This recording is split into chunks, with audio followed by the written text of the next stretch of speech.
La série Fantôme à la maison qui cartonne actuellement sur Netflix n'est pas la version originale. On va vous parler de la version originale ainsi que des autres versions qui sont sorties ou qui vont sortir. Version allemande, version autrichienne, version austro-hongroise, version russe, version papou, version allemande, version autrichienne, version austro-hongroise, version russe, version papou. Alors, laquelle est la meilleure? On vous dit ça tout de suite. La série anglaise Ghost, qui s'appelle Fantôme à la maison, en version française, est sortie en 2019 sur la BBC. Une version américaine est sortie en 2021 et d'autres séries sont en cours d'adaptation dans différents pays. Greg, le pitch? Donc c'est l'histoire d'un jeune couple, Alison et Mike, qui héritent d'un vieux manoir délabré, Boyton House. Leur rêve de rénover et de transformer la bâtisse en hôtel est vite compromis lorsqu'Alison découvre qu'elle peut voir et interagir avec les nombreux fantômes excentriques qui hantent les lieux. La version britannique de Ghost a été créée par un groupe d'acteurs qui a déjà travaillé sur d'autres séries. Donc la première série, c'est Horrible Stories, qui est une série humoristique qui parle de l'histoire, et également Yonderland, une série plutôt fantastique. Après cette rencontre sur les deux séries, ils ont décidé de créer eux-mêmes leur série, et donc ils ont imaginé donc le concept de la série Ghost. Un des intérêts justement du fait que ce soit un groupe d'acteurs, les créateurs, c'est que on retrouve un peu, je trouve. Alors moi j'ai vu que la version anglaise, Vianney a vu la version anglaise, version américaine, donc il pourra faire plus le comparatif. Moi je parlerai que de la version anglaise. Dans la version anglaise en tout cas, on retrouve vraiment, je trouve, un esprit de groupe un peu type troupe de théâtre. Voilà, on retrouve ce truc-là, et du coup, c'est un des intérêts, je pense, de la série, c'est justement que ça a été créé par un groupe d'acteurs qui certainement se connaissent très bien, ont l'habitude de jouer ensemble, et du coup, je pense que même sur l'écriture, ça doit aller vite entre eux, et du coup, ça se ressent quand même pas mal. Donc ces acteurs, en fait, interprètent le rôle des fantômes, et ce qui est amusant dans ce concept, c'est que parmi les fantômes, on trouve des fantômes de différentes époques. Donc ça va de l'homme préhistorique, de la paysanne au Moyen-Âge, jusqu'à l'aristocrate de la période victorienne, et ça monte progressivement à notre période avec un chef scout qui est plus dans les années 80, selon mes souvenirs. C'est 86, un truc comme ça. 86, ouais. Et un homme politique un peu véreux, qui est plus dans les années 90. Donc ces acteurs-là sont les créateurs de la série, comme disait Greg, on sent vraiment la cohésion en fait dans le jeu et dans les situations qui sont évoquées. Du coup, je te pose la question tout de suite, est-ce qu'on sent la même cohésion dans la version américaine? Pas du tout. La version américaine, donc, qui est sortie en 2021, et c'est celle qui fonctionne actuellement sur Netflix, a la particularité, mais c'est ça qui est intéressant dans le concept, et c'est pour ça que la série est en train d'être dupliquée dans de nombreux pays, c'est que on peut rajouter différents personnages parmi les fantômes. Donc la version américaine, il y a un Indien, il y a également un Viking, parce qu'il me semble que les Vikings avaient atteint les États-Unis, l'Amérique en tout cas. Avant les Espagnols, logiquement. Avant les Espagnols. Et ça te rend fier, Greg. Ouais. Et donc pour répondre à ta question, non, la version américaine est vraiment plus aseptisée, là où la version anglaise fonctionnait sur des épisodes, sur 6 épisodes par saison, donc pendant 5 saisons. Première saison a étendu en fait, un peu comme si on rajoutait de la flotte dans une boisson pour essayer d'en faire plus et pour en distribuer à tout le monde. Donc ils ont étendu la saison à, je crois, 18 épisodes, et on sent pas du tout la même cohésion dans les acteurs, même si la série est sympathique, ça n'a rien à voir avec la version originale. En fait, sur la version anglaise donc, que j'ai vue, on sent vraiment, je trouve, on voit vraiment un petit groupe de potes ça donne l'impression que c'est un petit groupe de potes qui a loué une maison, un manoir, et puis qui du coup fait ses petits trucs dedans et s'amuse entre eux et tout. On est vraiment, en fait, ça fait pas grosse prod, on va pas se mentir. Du coup, c'est pas une grosse production, mais du coup, c'est sympa de voir ce truc-là un peu dans un lieu avec les gens avec qui ça fonctionne bien entre eux, quoi. Donc je pense, j'ai pas vu la version américaine, mais je pense que la version américaine doit être un plus gros truc déjà. Certainement, peut-être même plus de budget, hein, c'est possible. Mais du coup, moins fun, peut-être moins naturel dans la cohésion, on va dire. Elle est beaucoup moins naturelle, elle est beaucoup moins fine. est vraiment beaucoup moins fine en termes d'humour. C'est là où je trouve que la version anglaise passe bien parce que je trouve que les acteurs sont meilleurs et les situations sont plus drôles parce que je pense qu'ils n'avaient pas à faire 18 épisodes pour une saison. Ils ont condensé en fait vraiment tout ce qu'ils avaient écrit et optimisé tout ce qu'ils avaient écrit pour faire quelque chose d'intéressant sur 6 épisodes. Et parce qu'on est sur de l'humour britannique, qui, même quand c'est lourd, est quand même plus fin que l'humour américain. Tout même à fait. Sur des gags très lourds, hein, parce que si on regarde The In-Betweeners, par exemple, la version originale, ça me permet de placer The In-Betweeners, il y avait des gags très lourds, hein, à base de paix, trucs comme ça, mais à la sauce britannique, ça passe toujours mieux. Il y a toujours un truc un peu plus fin. Et d'ailleurs, je conseillerais aux gens de voir donc la version anglaise et de la voir principalement en VO, parce que l'accent britannique aussi en rajoute. Il y a un côté Monty Python, donc déjà, c'est cool. Voilà, et Monty Python, c'est les papes de l'humour, donc il y a toujours un petit rappel Monty Python. Et c'est vrai que voilà, l'accent britannique plus l'humour britannique, j'imagine, parce que j'ai pas vu, mais j'imagine que ça doit être un peu plus fin et un peu plus sympa que la version américaine, qui doit être plus classique. Je te donne juste un exemple, hein. Dans la version anglaise, il y a un des fantômes qui est homosexuel et qui le cache, et on l'apprend vraiment au fur et à mesure, et quand on l'apprend vraiment, on se rappelle des événements qui sont passés, on se dit ah ok, c'est pour ça qu'il a réagi comme ça, alors que dans la version américaine c'est genre le gros coming out qui tâche, et puis après du coup il n'y a plus aucun intérêt en fait à la situation, quoi. Donc c'est plein de petits trucs comme ça. Les Américains, ils ont dégagé la nuance, quoi. Au revoir. Exactement. Et donc ce qui fonctionne bien autant dans la version américaine que dans la version anglaise, c'est justement au niveau des générations. Donc le couple Alison et Mike sont des trentenaires, ils sont pas très doués, on va dire, ils sont vraiment dans leur jeunesse et donc ils sont plus instinctifs qu'autre chose. Bien, le conflit générationnel entre les différents fantômes qui viennent de différentes périodes et justement Alison qui est une trentenaire et qui apprend au fur et à mesure à vivre avec eux. Et pour finir, les situations les plus drôles sont celles où une situation se passe, Alison voit les fantômes autour d'elle, mais par contre son compagnon Mike, lui, ne les voit pas. Et donc ça emmène plein de quiproquos et de choses assez rigolotes. Tout en sachant qu'elle les voit. Donc ça aussi c'est drôle en fait. Oui.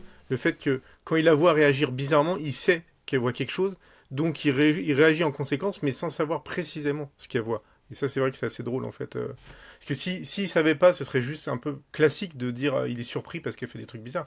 Mais là en fait il devient complice d'elle, sans savoir exactement ce qu'elle a autour d'elle, en fait, parce que lui, il les voit pas. Donc ça, c'est assez drôle, ça rajoute une touche qui est assez sympa.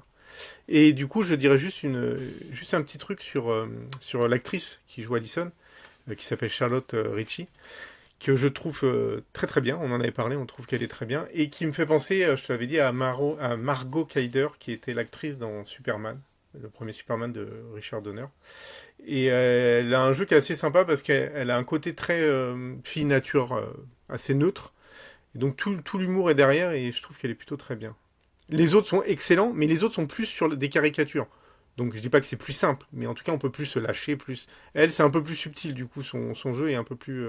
Faut qu'elle soit un peu plus subtile sur sa façon d'être. Donc on a parlé de la version anglaise que je vous conseille, parce que ayant vu les deux versions anglaises-américaines, on a parlé de la version américaine qui est beaucoup moins subtile, mais qui reste sympathique. Disons que c'est une série que je trouverais sympathique si j'avais pas vu la version originale. Et donc c'est là où ça devient intéressant, c'est que d'autres versions, des versions d'autres pays, vont bientôt arriver, dont une version Cocorico, une version française. D'où l'intérêt de la série qui fait que elle peut être mise dans n'importe quel pays, puisqu'en fait il y a des personnages historiques dedans. Donc après chacun fait ça à sa sauce. Chez les Américains, tu me disais qu'il y avait un personnage d'Indien, un personnage de Viking. Voilà, chez les Britanniques, on est sur l'aristocratie britannique, on est sur un poète romantique britannique. Voilà, donc on est sur des personnages très britanniques, et donc là on peut le faire à la française, on peut le faire à l'allemande, on peut le faire, et donc du coup on peut le mettre à toutes les sauces, et du coup la version française va arriver. Alors cette version française, Greg, est-ce que en termes de casting, tu as regardé un petit peu ce qu'il y avait? Alors je ne connais pas tout le monde. Allison sera joué apparemment par Camille Chamou, qui est plutôt pas mal. Après, moi, je l'ai vu sur des choses un peu caricaturales, donc j'espère qu'au niveau du jeu, elle va être un peu plus soft. Et comme je disais, le personnage d'Allison est plutôt un personnage neutre à la base. Donc j'espère que voilà, elle sera un peu neutre et après, elle sera drôle. Après, je sais qu'elle peut être drôle, donc voilà, faut voir. Il y aura apparemment Fred Testo. Donc Fred Testo, bah, là pour le coup, je fais plutôt confiance. On verra ce que ça donne, mais je fais plutôt confiance puisque j'ai toujours considéré que c'était le meilleur dans le duo. Ouais, Fred Testo, c'est Omar et Fred, ouais. Et j'avais pas vu, mais Vianney me disait qu'il y avait Camille Combal qui allait jouer dedans. Alors pour le coup, Camille Combal, je ne sais pas s'il a déjà joué dans des téléfilms, j'ai jamais vu, je l'ai vu qu'en présentateur. Je sais qu'il a un certain talent dans l'humour, donc pourquoi pas, à voir. Après, je sais pas ce que ça va donner, mais pourquoi pas. On est sur une... Alors, je pense que c'est une série TF1, je crois. Hein. C'est une série, il me semble, TF1 et Disney. D'accord, ce qui explique la présence de Camille, qui est à peu près sur tout ce que fait TF1. Donc du coup, voilà, je pense qu'ils l'ont mis là aussi pour ça, mais c'est tant mieux. Hein. Peut-être aussi pour le spectateur qui aime TF1, qui aime certainement Camille, puisqu'il est sur une émission sur deux sur TF1. Mais bon, après, l'idée est pas bête, en fait, parce qu'il il a un potentiel d'acteur, donc il faut voir ce que ça donne. Au niveau du casting, ça va. Au niveau de la réalisation, je connais pas trop les deux créateurs de la série française. J'ai regardé un peu ce qu'ils faisaient. Ça m'emballe très moyennement. Il y en a un qui a fait un film qui s'appelle Un stupéfiant Noël, je crois, qui était pas foufou et qui était très lourd. Donc ça fait un petit peu peur. Mais bon, ils ont pas fait grand-chose, donc à voir. Mais moi, ce qui me fait peur... Alors oui, Camille Combal, il jouera un chef gaulois, et il me semble que Fred Testo, il jouera l'homme politique véreux, un peu des années 80 ou 90. Je te coupe 2 secondes, on a oublié, il y a Monsieur Poulpe aussi, qui doit jouer, qui va faire certainement le personnage préhistorique. Et pour le coup, ça, je pense que c'est nickel, je pense que ça va très bien pour lui. Moi, ce qui me fait peur avec cette version française, c'est que si ils se sont inspirés de la version britannique directement, ça peut être quelque chose d'intéressant, mais moi je crains qu'ils se soient inspirés de la version américaine qui elle-même s'inspire à la sauce américaine de la version britannique, et j'ai peur que, en termes d'humour, ce soit un peu pas très fin, quoi. Alors, ce qui peut être rassurant, c'est que d'après Allociné, je n'ai pas vérifié ailleurs, mais d'après Allociné, il y aurait 6 épisodes dans la saison. Ah. Ce qui, du coup, est le format anglais. Donc ça, c'est plutôt une bonne chose. Ouais. Donc ça, c'est plutôt un bon truc. Parce qu'en effet, on préférerait que ça soit plus vers la version britannique que la version américaine. Après, les autres versions. Alors, il y a une version, je crois que la future version qui va sortir, c'est la version allemande. Donc, on va vous mettre le lien vers le trailer sans sous-titres. Si, normalement, vous pourrez avoir le sous-titre de la version allemande qui a l'air proche de la version britannique. Il y a également une version australienne qui est en préparation, une version espagnole, et je dois en oublier une. A few moments later. Allemande, espagnole. A few minutes later. Ah, c'est tout, je crois. C'est déjà pas mal. Oui, c'est déjà pas mal. Bon, à donc, mon avis, ça va arriver dans d'autres pays, hein, parce que si ça cartonne vraiment dans plein de pays, il faut tous la récupérer. Oui, je pense que, pour revenir au concept, ce dont on parlait au début, et ce que tu disais, Greg, c'est que, on peut s'adapter à chaque pays avec les personnages des fantômes. 2, en termes de budget, c'est pas énorme. Il suffit d'avoir un manoir, tu mets les acteurs dedans et en fait toutes les situations se passent dans le manoir. Oui, les personnages, comme je disais tout à l'heure, je sais pas, tu fais une version japonaise, t'as un samouraï dans les fantômes, t'en fais un en Italie, t'as automatiquement un romain, époque César, dedans. T'en fais un en Grèce, t'auras un représentant de la Grèce antique. Enfin voilà, du coup, tous les pays peuvent rajouter une part de son histoire dedans. Donc ça peut fonctionner. C'est pour ça qu'il y a peut-être des chances qu'il y ait encore plus de pays qui l'achètent. Et donc ça nous redonne un peu l'impression, je sais pas si tu vois de quelle série a eu ce type d'effet.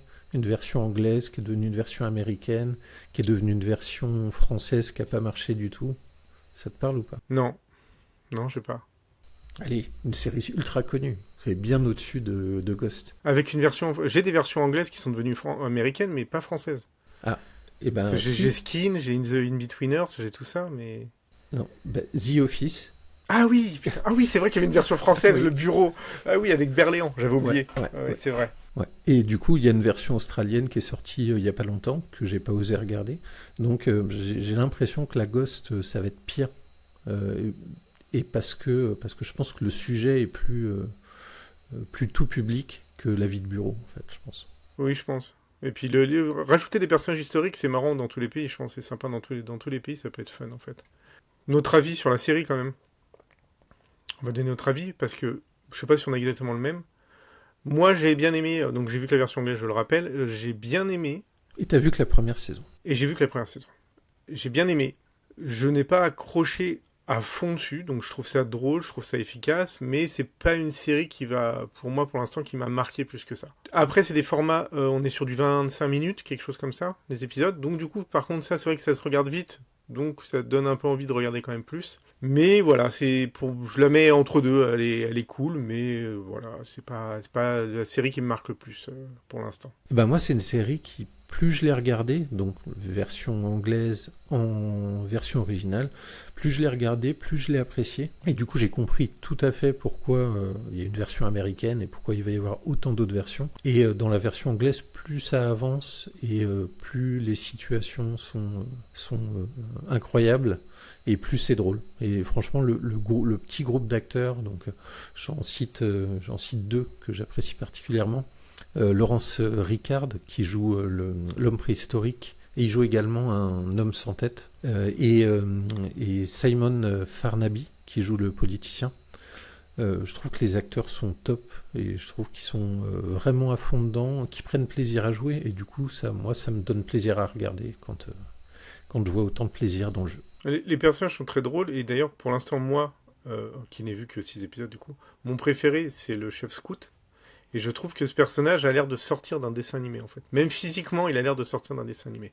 Donc c'est vrai que les personnages sont cool. Ouais. Et il est très bien, et c'est vrai que du coup, le scout, parce que dans la version américaine, il y a le chef scout, et il est beaucoup plus fade et beaucoup moins intéressant. Ok, donc moi, la version anglaise, je la valide. De toute façon, elle est terminée, donc j'ai tout vu, donc elle est validée, elle est rangée, mais dans les bons souvenirs. Version américaine, Greg n'a pas eu le plaisir de regarder encore, mais je l'ai invité à regarder au moins quelques épisodes pour se donner une idée. Et peut-être qu'il appréciera. Hein. En fait, je l'avais mis de côté sur Netflix et Vianney m'a dit non, surtout pas, regarde d'abord la version anglaise. Donc du coup, j'ai regardé d'abord la version anglaise. Donc tu nous diras en commentaire, tu reviendras sur la vidéo pour nous dire ce que tu as pensé de la version américaine quand tu auras regardé quelques épisodes. Si je la regarde. Si, 2-3 épisodes pour voir déjà les différences. Oui. Surtout que tu l'as vu récemment, donc la version anglaise, donc ça peut être intéressant. Et après la version française, on l'attend avec curiosité pour ma part. Ouais, moi après je vais pas mentir, je suis pas du tout série française en général, j'ai beaucoup de mal, mais dans l'humour un peu plus. En fait, je crois que les seules séries françaises que j'apprécie, c'est souvent des séries humoristiques, donc pourquoi pas. Après, Disney+, c'est bien, TF1, ça m'emballe moins, faut voir. Mais je pense que je jetterai un œil par curiosité pour voir ce que ça donne. Je pense qu'en termes d'audience, ça va détrôner la saison 2 de Bref, mais ça t'es pas prêt, Greg. Non, je suis pas prêt. Surtout que là, je pense que l'audience de Bref, elle va encore monter. Donc. Voilà, écoute, je pense qu'on a tout dit sur cette série, ce groupe de séries. Greg, t'as rien à ajouter? Non, juste ici, je t'ai dit un œil quand même, hein, voilà, et parce que j'ai pas pensé à le dire, quand moi j'ai regardé la première saison anglaise, les 2 premiers épisodes où ils installent les personnages et un peu le lieu, du coup c'est principalement pour installer les personnages et le lieu, et du coup j'ai pas accroché spécialement sur les 2 premiers. Je me suis dit, bon, ça passe pas. Et en fait, à partir du 3e, on a des intervenants extérieurs, on commence un peu mieux à mieux connaître les personnages, et du coup ça prend un peu plus d'ampleur, c'est un peu plus sympa. C'est vrai que les 2 premiers épisodes, j'étais un peu dans le doute à me dire, est-ce que ça va vraiment être bien ou pas. Ok, écoutez, dites-nous en commentaire si vous avez vu soit la version anglaise, soit la version américaine, et dites-nous laquelle des deux vous préférez, si vous avez vu les deux. N'hésitez pas à liker la vidéo, à vous abonner, et nous faire des bisous en commentaire, ou nous mettre des cœurs, ça peut être sympa, plutôt que des cœurs plutôt que des bisous. Une flopée de cœurs dans les commentaires, ça nous ferait plaisir. Plutôt des abonnés que des bisous, peut-être, je sais pas, non. Non, quand vous voulez. Un abonné, un bisou. Ah, c'est bien, comme ça c'est réglé. Et puis on vous dit à bientôt pour une prochaine vidéo. Salut Greg. Salut. Boum. Abonne-toi à la chaîne pour ne pas manquer les prochaines vidéos.